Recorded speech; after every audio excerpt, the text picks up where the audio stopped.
देश में बुलडोजर न्याय को लेकर मचे विवाद के बाद आज इस पर सुप्रीम गाइडलाइन जारी की गई है। हालांकि मामले पर आगामी सुनवाई 17 सितंबर को होनी है। बावजूद इसके विभिन्न राज्य सरकारों द्वारा किए जा रहे बुलडोजर एक्शन पर सुप्रीम कोर्ट ने सख्त नाराजगी जाहिर की है। एक याचिका पर सुनवाई करते हुए सुप्रीम कोर्ट ने कहा कि क्या कोई किसी का भी घर सिर्फ इसलिए तबाह कर सकता है क्योंकि वह आरोपी है। सुप्रीम कोर्ट ने कहा अगर कोई आरोपी दोषी भी पाया जाता है तो उसका घर बिना तय कानून के तबाह नहीं किया जा सकता।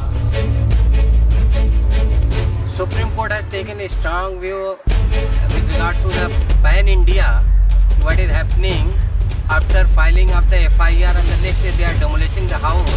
So Supreme Court has asked for a guidelines, complete guidelines they are going to frame on the next date of hearing. Without following the due process, without hearing and giving notice etc., no action can be taken even if the construction is illegal. So they have to follow the law and they are going to frame a guidelines. They have asked for suggestion both the parties to give the suggestion what can be the guidelines can be given to pan India, not limited to certain state. So they are going to frame that guideline on 17th of justice BR Gavai ने मुस्लिम संगठन जमीयत उलेमा हिंद की याचिका पर सुनवाई करते हुए कहा सिर्फ इसलिए घर कैसे गिराया जा सकता है कि वह आरोपी है। साथ ही उन्होंने कहा अगर वह दोषी है तो भी घर नहीं गिराया जा सकता। सुप्रीम कोर्ट बार एसोसिएशन को बताने के बाद भी हमें रवैये में कोई बदलाव नहीं दिख रहा।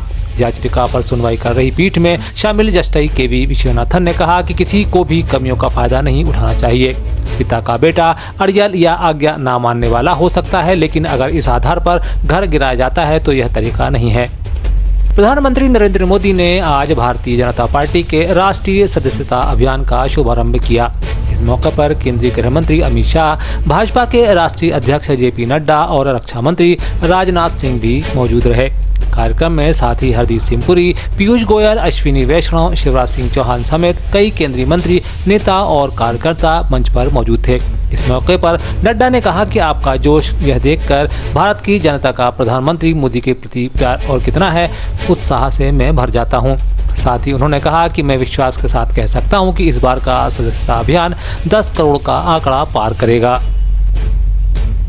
राष्ट्रीय कांग्रेस ने आज सेबी की चेयरपर्सन पर कई खुलासे करते हुए इसे केंद्र की भाजपा सरकार से जोड़ा है।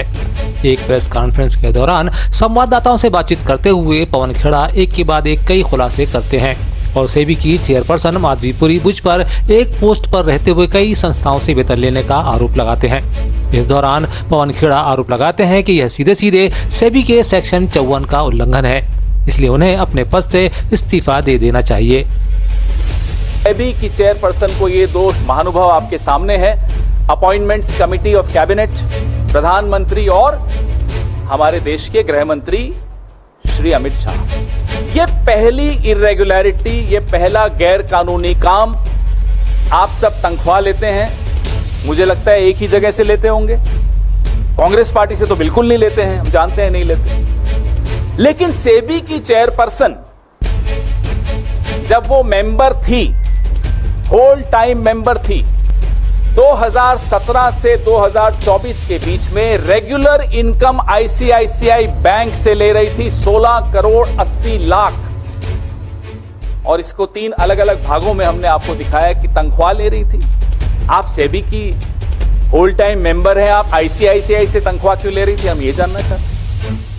ICICI प्रूडेंशियल से ले रही थी, तो बैंक से ले रही हैं, प्रूडेंशियल से ले रही हैं, और ESOP आप सब समझते हैं ESOP, और ESOP पे जो TDS था वो भी ICICI ही दे रहा था। ICICI बैंक एक महत्वपूर्ण बैंक, सेबी की चेयरपर्सन एक महत्वपूर्ण रेगुलेटरी बॉडी की सबसे ऊंचे पद पर बैठी व्यक्ति, अधिकारी, तनख्वाह ले रही हैं एक और जगह से। Next slide.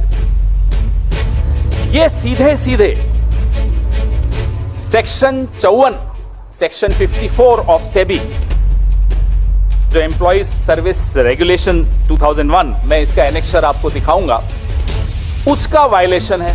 सीधे सीधे ऑफिस ऑफ प्रॉफिट का मामला है, सीधा। इसमें अगर किसी में थोड़ी सी भी अगर लिहाज, शर्म, लज्जा कुछ हो, वो इस्तीफा देगा, 1 मिनट नहीं रुकेगा इस एक्सपोजर के बाद। आप मार्केट के रेगुलेटर हैं, आप चेयरपर्सन हैं, आप आईसीआईसीआई बैंक से तनख्वाह ले रहे हैं, आईसीआईसीआई प्रूडेंशियल से तनख्वाह ले रहे हैं, कैसे ले सकते हैं? वहीं देश में बढ़ रही रेप की घटनाओं को लेकर कांग्रेस की राष्ट्रीय प्रवक्ता सुप्रिया श्रीनेत्री ने भी सरकार पर जमकर हमला बोला है। इस दौरान उन्होंने न सिर्फ छत्तीसगढ़ सरकार बल्कि केंद्र को भी घेरे में लिया है। सुप्रिया श्रीनेत्री ने छत्तीसगढ़ की राजधानी रायपुर में संवाददाताओं से चर्चा के दौरान यह बातें कही। उन्होंने कहा कि भाजपा की सरकार में महिलाएं सुरक्षित नहीं है। बीते 8 महीने में 600 से अधिक रेप की घटनाएं इस बात का सबूत है। श्रीनेत्री कहती हैं कि आज इस देश में आधी आबादी के लिए कोई जगह ही नहीं बची। आज पूरा देश सदमे में है। इस दौरान सुप्रिया ने IIT BHU की रेप आरोपियों की जमानत को लेकर भी सरकार पर निशाना साधा है।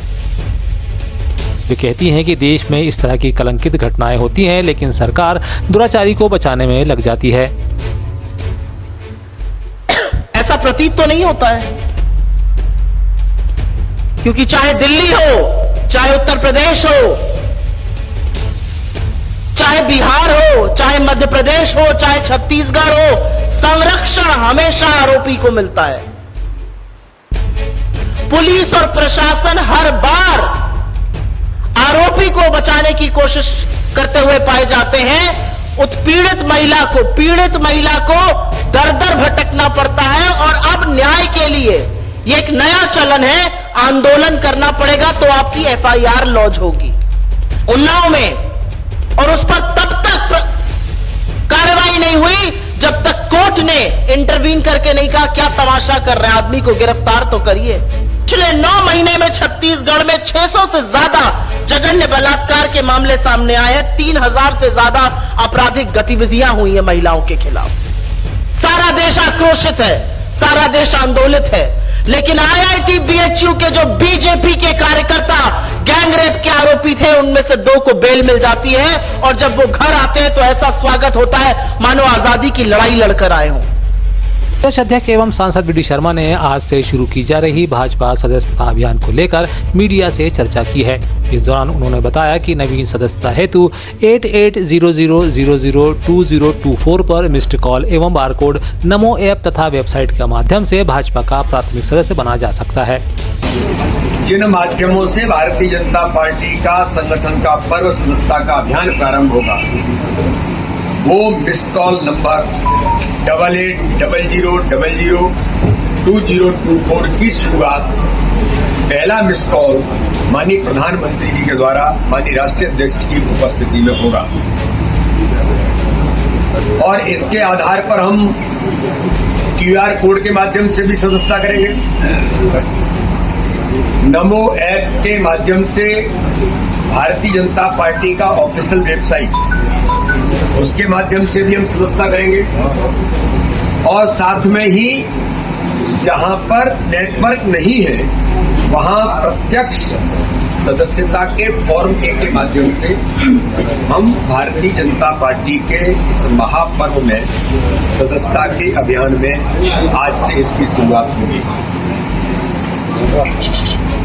इसके बाद कल हम 2 बजे मैं मध्य प्रदेश के हमारे मुख्यमंत्री डॉक्टर मोहन यादव जी को सदस्यता दिलाऊंगा। साथ में पूरी कैबिनेट भी भारतीय जनता पार्टी के प्रदेश कार्यालय में सभी लोग सदस्यता ग्रहण करेंगे।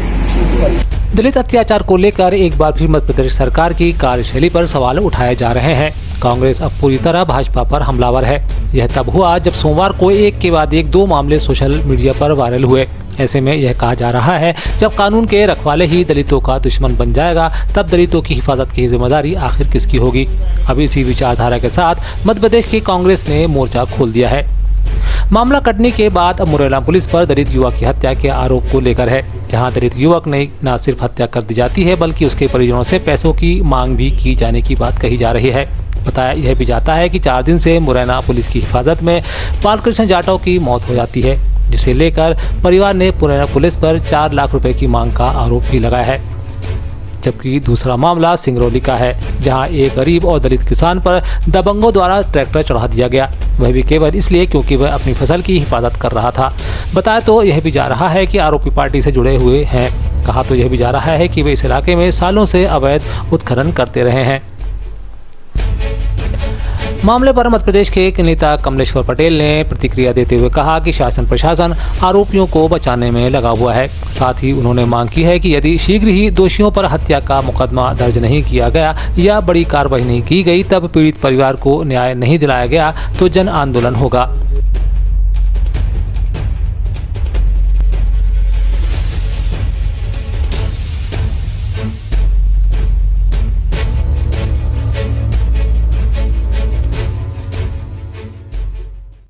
कि कल विभत्स घटना रात में एक आदिवासी युवक के साथ घटित हुई है। भारतीय जनता पार्टी के मंडल के उपाध्यक्ष अन्य भारतीय जनता पार्टी के नेताओं ने ट्रैक्टर से दबाकर एक आदिवासी युवक को मार दिया गया। ये हम समझते हैं कि इस तरह की घटना घोर निंदनीय है और लगातार इस तरह की घटनाएं पूरे मध्य प्रदेश में घटित हो रही है। सिंगरौली जिले में चितरंगी ब्लॉक में भाजपा के मंडल अध्यक्ष ने 1 महीना पहले ही एक दलित युवक को गोली मारकर हत्या कर दी थी। इसी तरह अन्य घटनाएं चाहे सीधी हो, चाहे कटनी हो, चाहे आपका मुरैना हो, सागर हो, लगातार अनुसूचित जाति, अनुसूचित जनजाति के साथ अन्याय अत्याचार हो रहा है और कहीं न कहीं इसके पीछे भारतीय जनता पार्टी के नेता हैं। और इस घटना में तत्काल कार्रवाई नहीं की गई, अपराधियों को अरेस्ट नहीं किया गया, तो आने वाले समय में कांग्रेस पार्टी बड़ा आंदोलन करेगी और उग्र आंदोलन भी हो सकता है। वहीं आदिवासी नेता विक्रांत भूरिया ने कहा कि एनसीआरबी के मुताबिक मध्य प्रदेश की भाजपा सरकार आदिवासी समाज पर उत्पीड़न में नंबर 1 है। हैरानी यह है कि सरकार मूक दर्शक बनी हुई है, जो कि प्रदेश के लिए हानिकारक है।